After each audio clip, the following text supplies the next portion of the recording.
복당 신청입니다. 김경수 전 경남지사 아닙니까? 복당 신청. 그러니까 오늘 이 소식이 들려지니까 어떤 분들은 이런 반응이세요. 민주당 소속이 아니었어요? 또 이렇게 물어보시는 분도 있더라고요. 근데 엄격히 따지면 아니었다 그러네요.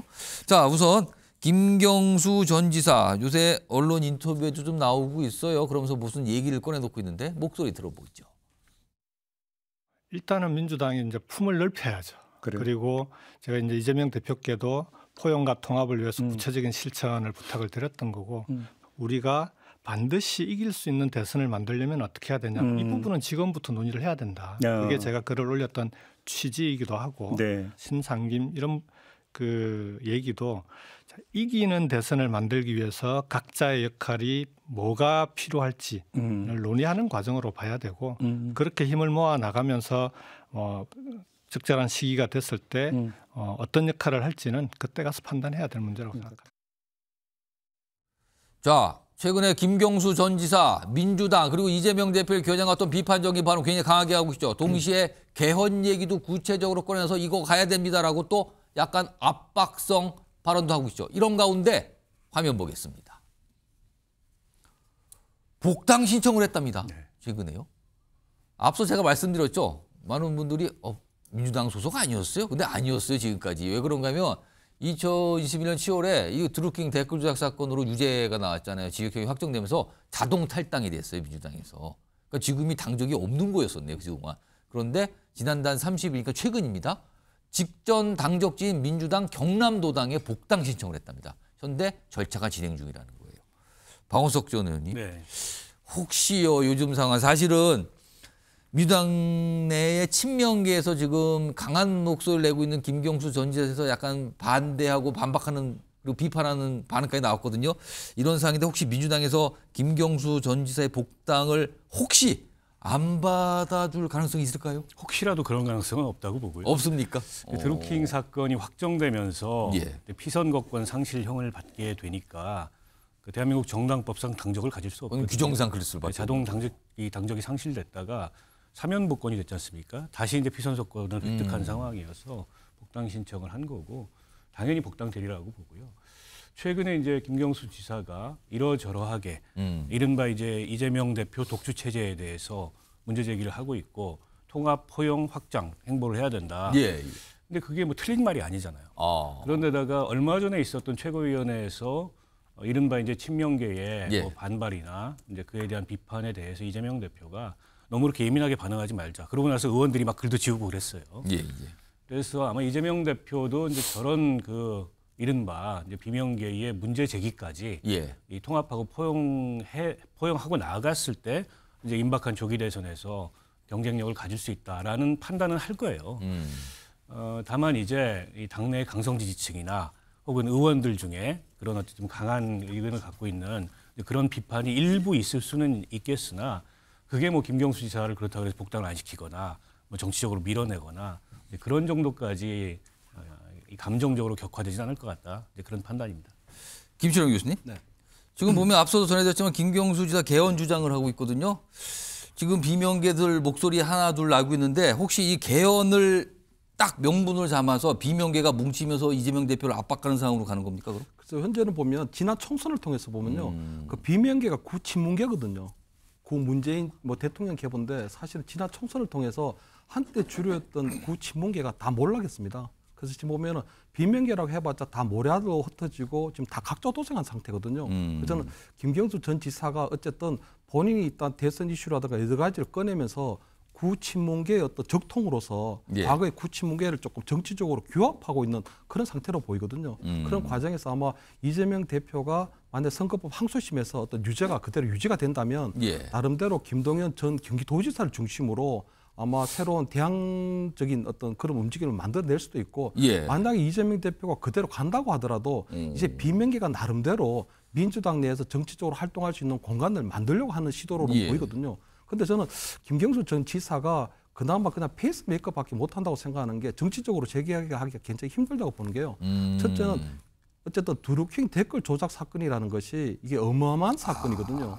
댓글 조작 사건입니다. 이것 사실은 민주주의를 기본적으로 파괴하는 사건이고요. 과거에 송영길 전 대표가 돈봉투 정도로 살포한 사건하고는 완전 질적으로 틀린 굉장히 차원이거든요. 심각한 이건 사안이다. 그렇습니다. 이게 그냥 정치자금법을 하거나 예, 개인 비리하고 예. 전혀 틀리기 때문에 본인이 아마 그런 부분이 있고요. 두 번째는 지금 나름대로 지금 여러 가지를 하고 있는 부분에 있어서도 이게 지금 최민희 우리 친명계 핵심이 최민희 의원 같은 경우에는 비명계가 또 움직이면 죽여버리겠다 이런 얘기도 하고 굉장히 있는 이제 반발을 하는 굉장히 목소리를 섬뜩하고 냈어요. 혁불적인 예. 그런 상황이기 때문에 아마 본인이 지금 나름대로 아마 구친문계 세력을 규합원하고 나름대로 세력화는 시도하겠지만 본격적으로 아마 어느 나름대로 어떤 비명계 구심점이 된다거나 하는 이런 부분들은 굉장히 좀 힘들지 않을까 저는 이렇게는 보입니다. 최근에 목소리를 내고 있는 김경수 전 지사가 지난달 30일에 복당, 민주당 복당 신청을 했다. 이 내용 좀 전해드렸고요. 다음은요. 전 여당 내에서 좀 주목을 받고 있는 인물 중에 여러 명이 있어요. 요즘에 목소리 조금 내고 여러 가지 활동이 많은데 오세훈 서울시장 얘기 좀 해보겠습니다. 최근에 여러 기회를 통해서 뭔가 질문도 많이 받고 있는 상황이거든요. 이건 어제 모습이 하나 있었네요. 확인해 보겠습니다. 저로서는 현직 시장으로서 시정에 전념하고 있는 입장이기 때문에 대선 출마에 대한 언급은 가급적 자제하는 편입니다. 양해해 주시기 바라고요. 그 질문에 대한 답변은 아마 헌재 결정이 나온 이후에 그때 상황을 보아서 명확하게 답변 드릴 수 있을 것 같습니다. 그러니까 뭐 만약에 있을 수도 있는 이 조기 대선이라는 질문을 많이 받지만 굉장히 신중하죠. 그 말을 굉장히 아끼고 있어요. 조심조심하면서. 이런 상황에서 일정이 하나 잡혔습니다. 오세훈 서울시장 화면 보죠. 이건데요. 오전 10시입니다. 오전 10시. 지방분권 개헌 토론회입니다. 국회에서 세미나가 개최가 돼 있는데 국회에서 한다는 거예요. 국회에서. 여기 보면 뭐 최근에 발언이 불완전한 인간 믿지 말고 제도를 믿을 수 있어요. 이렇게 얘기하는데 국회에서 하거든요. 요거 김철원 교수님. 조기 대선에서 말을 아끼고 있어요. 그렇지만 다음 주에 국회에서 세미나, 특히 개헌 관련 세미나가 열리는데 오세훈 시장. 사실 이 내용도 내용이지만 이 자리에 국회예요. 네. 그렇다면 국민의힘 의원들 중에서 누가 얼마나 오는가 이거 관심을 받지 않겠습니까? 제일 큰 관전 포인트라고 볼 수 있죠. 아마 지금 권영세 비대위원장이 조기 대선을 입에 올리지 말라고 그리고 어떤 대선 주자들에 대해서 좀 자죽을 부탁했기 때문에 아마 오세훈 시장의 정치 스타일을 보면 돌다리도 또 두들겨 보고 걷는 아주 굉장히 신중한 스타일이거든요. 그렇기 때문에 얼마 전에 대구 홍준표 대구시장 같은 경우에는 벌써 뭐 서울로 이사갈 준비 때문에 뭐 마음이 심란하다 이렇게 아마 설레발을 치는 경우는 좀 없을 것 같고요. 하지만 오세훈 시장 같은 경우에도 나름대로 아마 탄핵이 인용되는 최악의 사태, 어떤 만약의 경우는 대비하고 있을 걸로 보이거든요. 예. 그렇기 때문에 굉장히 좀 신중하게 아마 저 개헌 이슈라고 하는 것이 결국은 대권 이슈거든요. 그렇기 때문에 아마 저 부분을 아마 국회에서 한다는 그 자체가 굉장히 좀 중요한 의미로 보이고 어쨌든 본인이 16대 총선을 끝으로 이제 중앙 정치에 이 국회를 20년 만에 사실은 가는 겁니다. 저게 국회에 20년 만에 20년 만에 국회 가서 세미나를 열고 그날 이제 국민의힘 의원들이 얼마나 많이 이거 얼마나 국민의 의원들이 참석할 걸로 봐야 될까요? 저는 한동훈 개 빼고는 다 오지 않을까. 누구 한동훈 개 빼고요? 왜 한동훈 개는 뺍니까? 한동훈 개 의원들하고요. 왜 한동훈 후보하고 한동훈 전 대표하고 오세훈 시장이 많이 겹칩니다. 이번에 탄핵에 대한 입장이라든가 어떤 여러 가지 부분에 생각, 있어서 지지층도 겹친다고 보세요? 그렇습니다. 중도층에 대한 소그룹도 그렇고 또 두 분 다가 수도권에서 활동하시고 영남권 주자가 아니기 때문에 홍준표, 김문수 장관 같은 경우는 다 영남권 출신들이거든요. 예. 근데 두 분은 수도권 출신이고 또 이번에 탄핵에 대한 입장에 있어서도 약간은 좀 찬성하는 입장을 보였기 때문에 두 분이 상당히 앞으로 만약에 조기 대선이 현실화된다면 당내 경선에서 겹칠 가능성이 커 보이거든요. 그렇기 때문에 저는 한동훈계 의원들이 그냥 염탐참에서 올지는 모르지만 실제로는 뭐 축하나 실제 참석은 아닌 것 같다. 한동훈계 의원들 빼고는 실제로 굉장히 많은 분들이 그럼 이른바 이제 친윤계 의원으로 통하신 분들은 많이 올 거다라고 보시는 거예요? 그래서 뭐 친윤계 의원들은 대부분이 지금 뭐 굉장히 좀 많이 오게 되지 않을까. 그리고 아마 그날 저는 권영세 비대위원장이나 권성동 원내대표가 직접 참석해서 축사를 할지 여부도 굉장히 좀 중요한 관전 포인트가 되지 않을까 저는 이렇게는 그러니까 보입니다. 내용도 내용이지만 국민의힘 의원들이 얼마나 많이 와서 어떤 반응을 보이는가 이것도 굉장히 관심사일 거예요. 오는 12일입니다. 다음 주군요. 이런 가운데 최근에 뭐 조기 대선을 가정한 여론조사 많이 나오거든요. 최근에도 있었어요. 양자조사까지 벌이고 있는데 화면 좀 하나 볼까요? 오세훈 시장이 포함된 조사가 하나 있네요. 대선을 가정한 양자 대결인데 이재명 대표가 47, 오세훈 시장이 43. 오차 범위 안에 있네요. 그런데 이 양자조사는 그러니까 여권 내에 다른 주자들도 많이 했어요. 근데 오세훈 시장이 유일하게 오차 범위 내의 접전이에요. 다른 여권 주자들은 오차 범위 밖에서 뒤지고 있는 숫자가 나왔는데 오세훈 시장만 오차 범위 안으로 나왔거든요. 박원석 전 의원님. 예. 이런 상황 여론조사 결과인데 오 시장의 향후 행보 어떻게 전망하십니까? 최근에 그 조기 대선 관련된 여론조사에 여권에서 가장 주목받은 인물은 김문수 장관이었습니다. 그렇죠. 갑작스럽게 1위로 부상을 하는 바람에 이게 이제 지지층이 윤석열 대통령 탄핵 이후에 결집하는 현상과 맞물려 있는 거 아니냐. 이런 분석이 있었고 그러나 이게 일시적일 거다. 막상 조기 대선이 현실이 되면 확장성 측면에서 김문수 장관은 한계가 뚜렷하기 때문에 오히려 그 확장성이 좀 있는 중도 소구력이 있는 오세훈 시장이나 한동훈 대표나 유승민 의원이나 부상하지 않겠냐 이런 관측이 있었는데 그런 관측의 일환이라고 봅니다. 아 지금 나오는 여론조사 결과들은 그렇죠. 근데 이제 그 이른바 탄핵에 찬성하고 계엄에 반대하고 중도 확장성을 가지고 있다고 평가되는 그런 여권 내 주자들을 비교를 해보면 어쨌든 오세훈 시장 현직이라는 장점이 가장 크고요. 그리고 한동훈 대표는 윤 대통령의 자산을 계승한 측면도 있지만 또 이른바 이제 반윤 이미지를 가지면서 핵심 지지층에서 어떻게 보면 좀 리더십을 상실하는 지지를 상실하는 최근의 변화가 있었어요.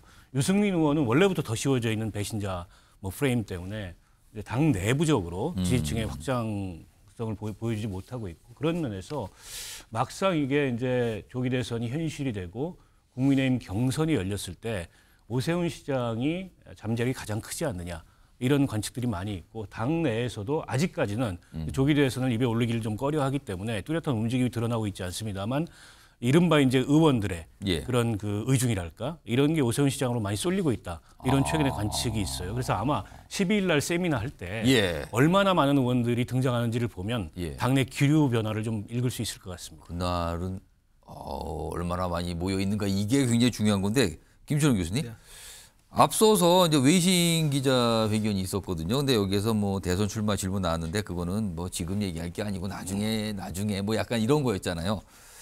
최근에 혹시 오세훈 시장 쪽에 어떤 움직임이나 이런 게 좀 있습니까? 뭐 전혀 제가 볼 때는 오세훈 시장이 아까 말씀드린 것처럼 굉장히 좀 신중하게 이 하시는 정치 스타일이거든요. 물론 그런 과정에서 어떤 상황이 결정이 되면 의사 결정이 되고 나면 굉장히 닭공 스타일, 무조건 공격 스타일이긴 빨리 하지만 가는지만 지금은 여러 가지 여건상 본인이 돌출되는 그런 상황을 하지 않는다. 다만 이제 개헌 이슈라고 하는 것이 결국 대권 이슈인데 이런 것들을 띄운다는 것은 그런 나름대로 아마 만약의 경우를 대비하는 부분도 있고요. 약간은 성동격서 전법도 좀 있거든요. 그러니까 어쨌든 대선은 준비하지 않는 것처럼 하지만 실질적으로 대선 이슈를 띄우면서 하는 거.